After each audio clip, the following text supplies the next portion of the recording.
On this day, 8 years ago, I was ordained minister of the gospel.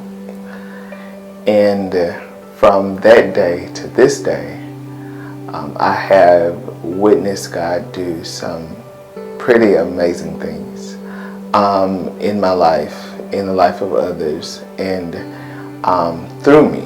I have really seen God in ways that that back then I never would have imagined. When I think back over the years that I've been in ministry, over the years of me walking with God, and just about my journey with God, I think of how the scripture says that we are supposed to grow in grace. And growing in grace means to me that you are seeing, you are witnessing, you are having experiences with God that are not common all the time.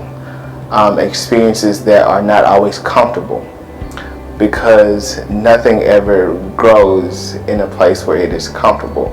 Anytime growth happens, it is a result of death, which is very uncomfortable, because the scripture says, except a grain of wheat falls to the ground and die, it abides alone. But if it die, then it brings forth much fruit.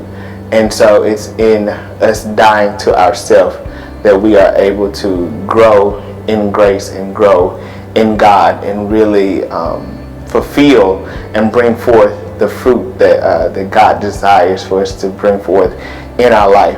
And so from the day that I received God's gift of salvation, I have been on a journey of dying to myself. I've been on a journey of dying to the things that are not pleasing to God. I've been on a journey of dying to the world. And as a result of me dying to myself, dying to the world, and in those aspects, I have grown and had the opportunity to grow in grace and grow in God. Because when we grow in grace, we are growing in who God is. Because when we think about grace and we think about what grace is, we ultimately should look at who grace is. Because in John chapter 1 it says that Moses brought the law. The law came through Moses, but grace and truth came through Jesus Christ. And so when we think about grace, we have to really look at and think about the character of who Jesus is. And so along my journey with God, I have grown, I have been growing, and I am continuing to grow to know who He is through His grace. Because as I just said, that grace is who Jesus is. And when we think about grace, we have to think about who Jesus is. And so throughout my journey with God, I've been growing in grace and growing in my knowledge and understanding of who God is, and not just that, but what He is to me and what He is in my life. And so before September 30th, 2012, I felt God calling me into something higher than where I was. I felt God calling me into something that I did not fully desire. Just to be completely honest, I did not have a desire to go into ministry. I did not have a strong desire to be a preacher or anything like that. And I didn't, because I knew myself, I knew me, and I knew that I was not perfect. I knew that I would mess up. I knew that I would not always get it right. I knew that I would not always say the right things or do the right things. And so I did not have a desire to answer the call that God had placed on my life. And so as they say, I ran from the call that God had on my life. I ran from what I felt Him calling me to do because of my own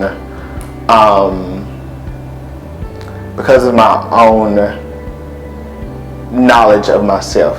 At that time, I didn't realize that God knew more about me than what I really knew about myself. God knew more about my potential in and through my mess ups and my flaws than I really would give Him credit for.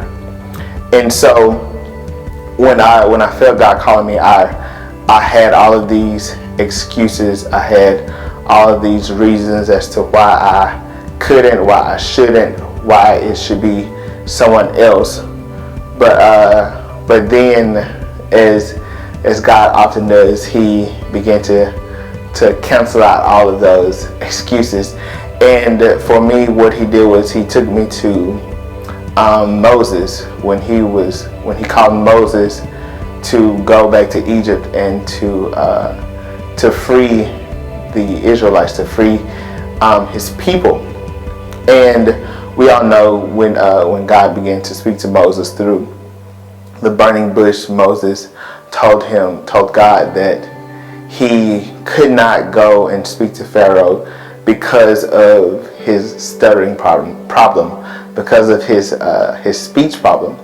And he was pleading with God to allow Aaron to go and to speak for him.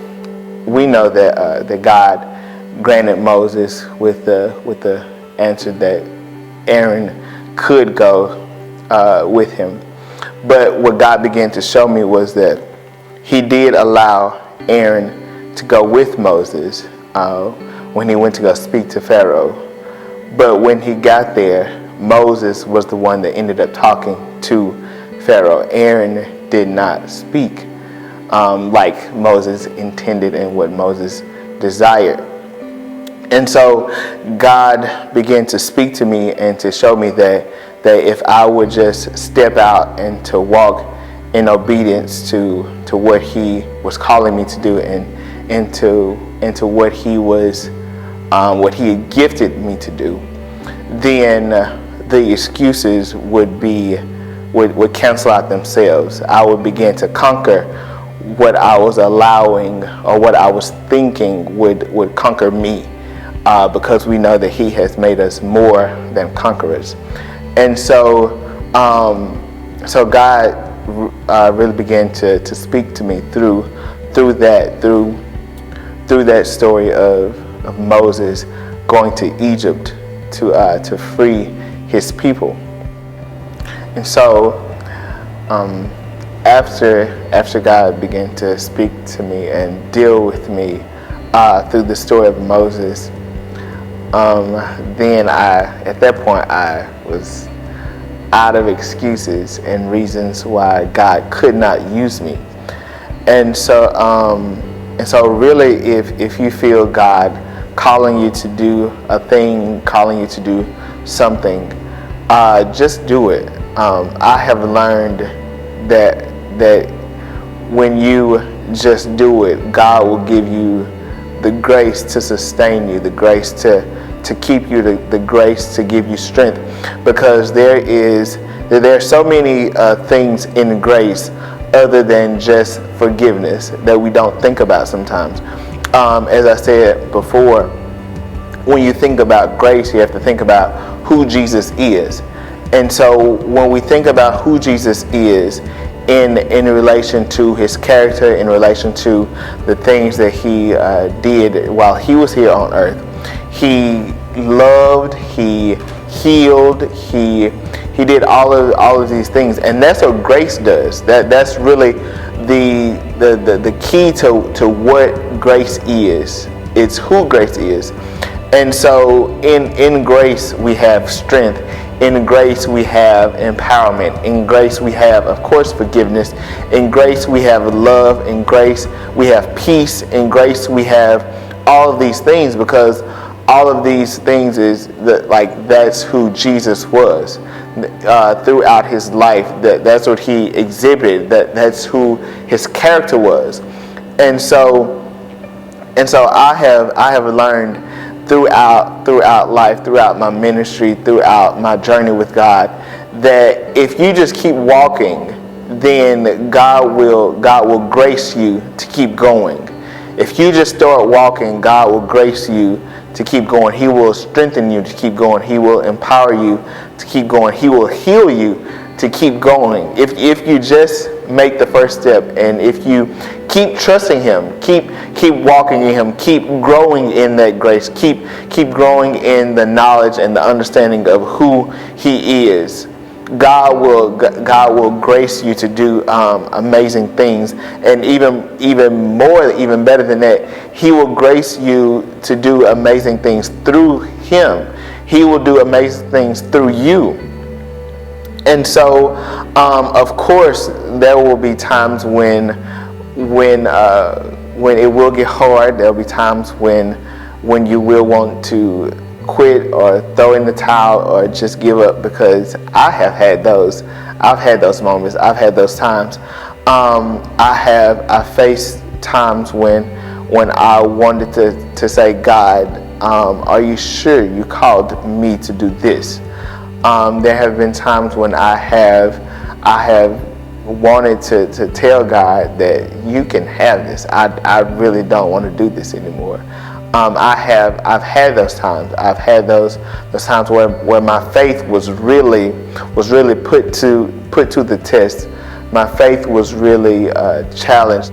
And what I have learned through those times and through those moments is that is when we really learn about God's grace even the more. Those are the times, those are the moments when we really learn about who God is.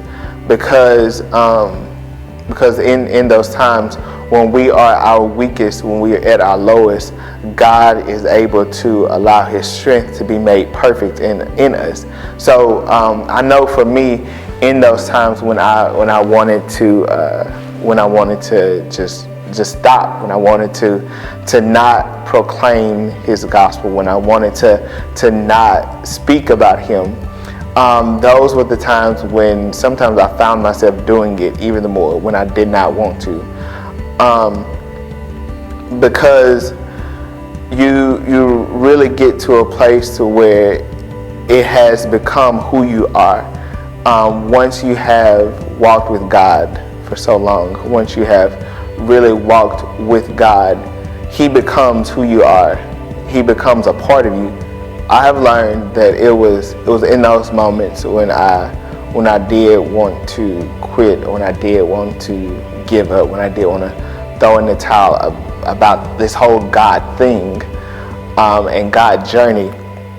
That's when God really showed me who he was. That's when I really learned that no matter how weak we feel, no matter how much we want to give up, that God still remains who he is.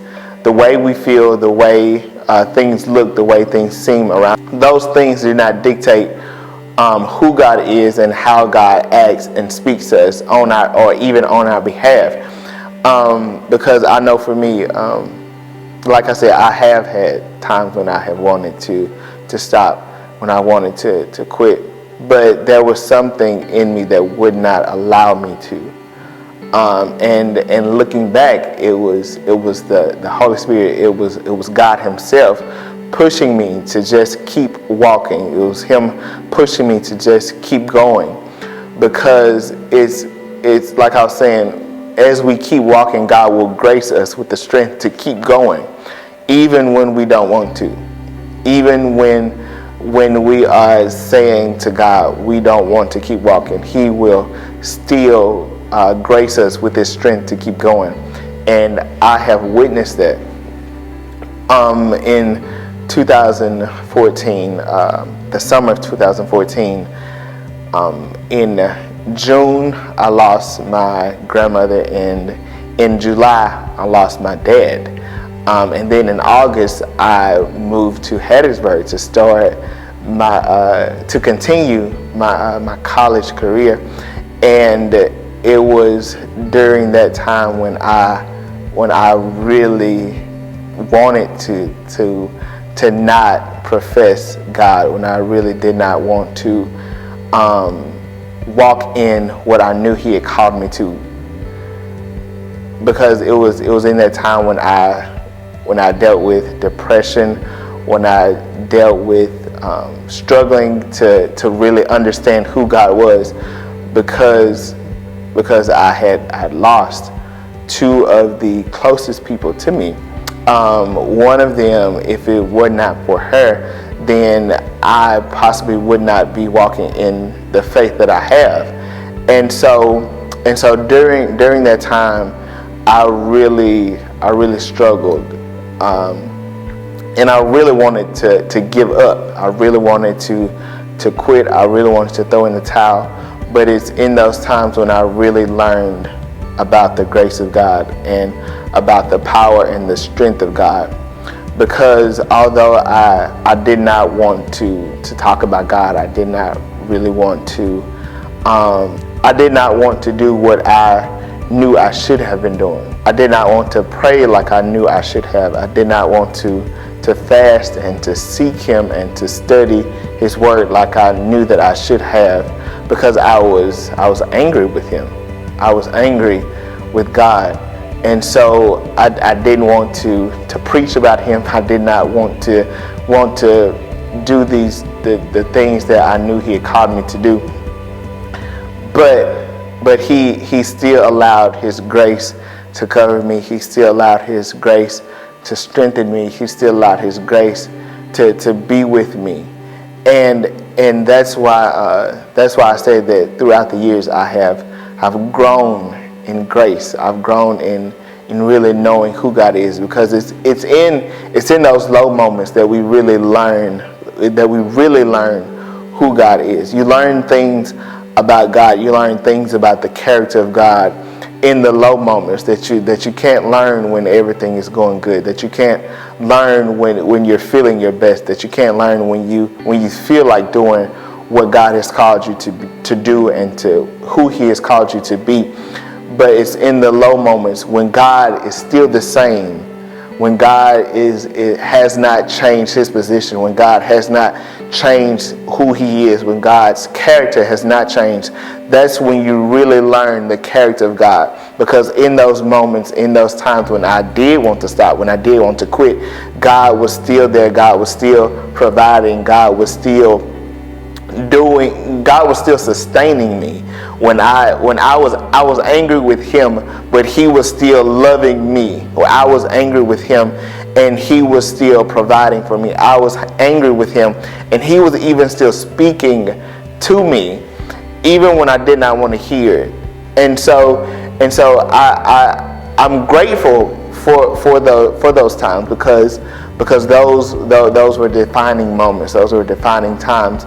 And like I said, those were the times that I really learned the true character of who God is, and how He is able, how He still loves us, how He still cares for us, no matter what we feel, no matter what we say to Him, no matter how we act towards Him. He is like a good Father. He's like a loving Father that no matter how you are, He's still who He is. And so I'm grateful for those times. I'm grateful for that. I'm grateful for that testimony, because, like I said, if it wasn't for that, then I would not have truly learned God in that way. And so, looking back over the past 8 years, I'm grateful for the time that I have spent with God. I'm grateful for the time that I have had to learn and get to know God, and even just before 8 years ago, just thinking back to when I accepted His gift of salvation in 2009, And so 11 years ago, when my journey first began, I'm grateful. I'm grateful for the people that God has allowed to pour into me. I'm grateful for the people that He has used me to speak to. I'm grateful for the people that God has flowed through me to touch, to speak to heal, to encourage, all these things. I'm grateful for, I'm just grateful. I'm grateful. I'm grateful. So if there was one word I could use to sum up my time with God, my journey with God, it would be gratefulness. Because I'm truly grateful for the highs, I'm grateful for the lows, I'm grateful for the encouraging moments, I'm grateful for the moments when I was discouraged, because all of them, all of the times, all of the things, God worked together for our good. Romans 8:28, and we know that all things work together for the good of them that love the God, and to those who are the called according to His purpose. And so I'm grateful for the good, the bad, the ugly, and everything in between, because it's in the mix of all of the things that I learned who God is and what God can do and who God is to me. And so I challenge you to whatever God is calling you to do, whatever God is tugging on your heart to do, whatever you feel God commissioning you to do, I challenge you to just do it. Whatever it is, cancel out the excuses, get rid of the excuses, and just start walking the same way Peter started walking when Jesus called to them on the boat. Do that same thing. And if you fall, because you will fall, because things will happen, you will have low moments, you'll have low times, but don't stop. Do not stop. Whatever you do, do not stop. Continue going after God. Continue seeking Him. Continue getting to know Him. Continue growing in grace and knowing and understanding who He is and who He is to you and who He is calling you to be. Because the person that He is calling you to be is not the same person that you are right now.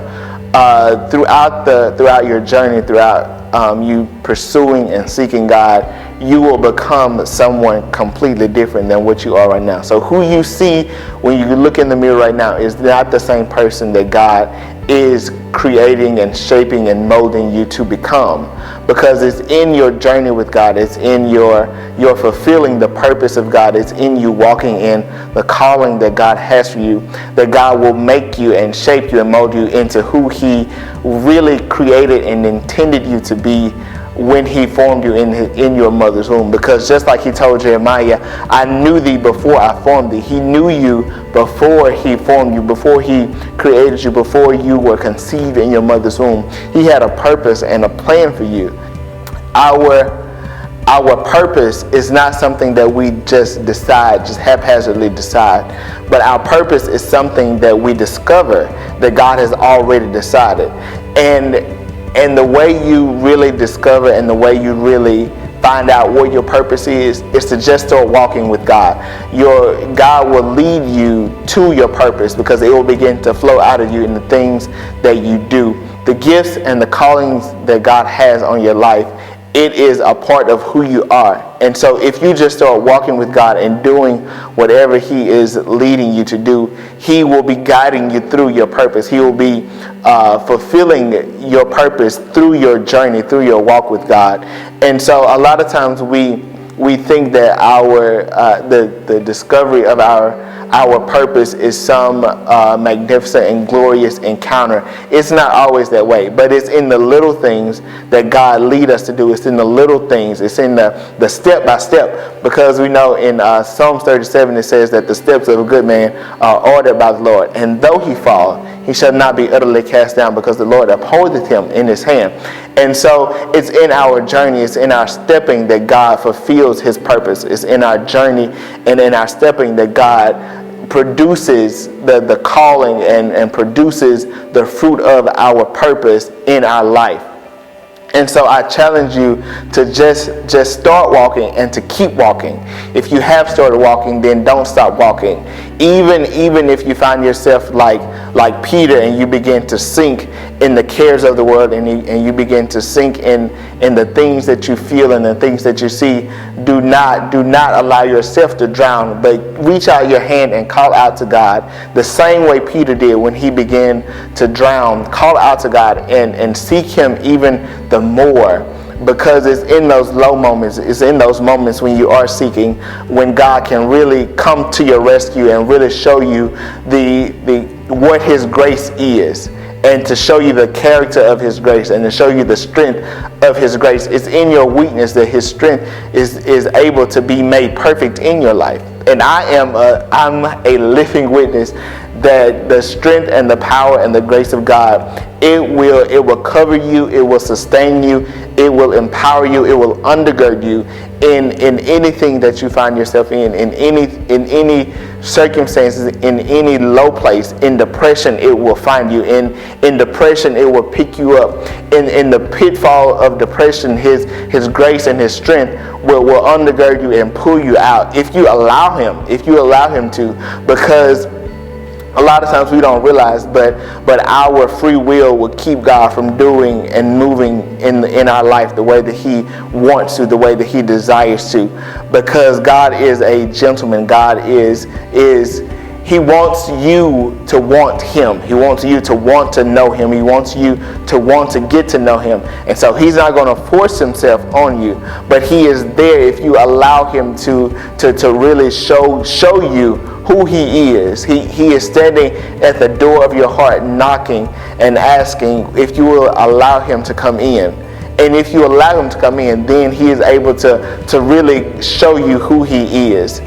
And so I encourage you, I challenge you to make the first step and to keep walking with God, no matter how hard it may seem, no matter how misunderstood you are or you may feel, or how you may misunderstand what is going on, what he's really doing. Even in the confusion of what life may be throwing in front of you, or what you may be encountering, don't stop walking with God. Don't allow the cares of this world to choke out the seed of the word of God, to choke out the seed of the calling and the gift and the purpose that God has on the inside of you. Don't allow the cares of this world to choke out what God has placed on the inside of you, but just keep walking and just keep growing in grace.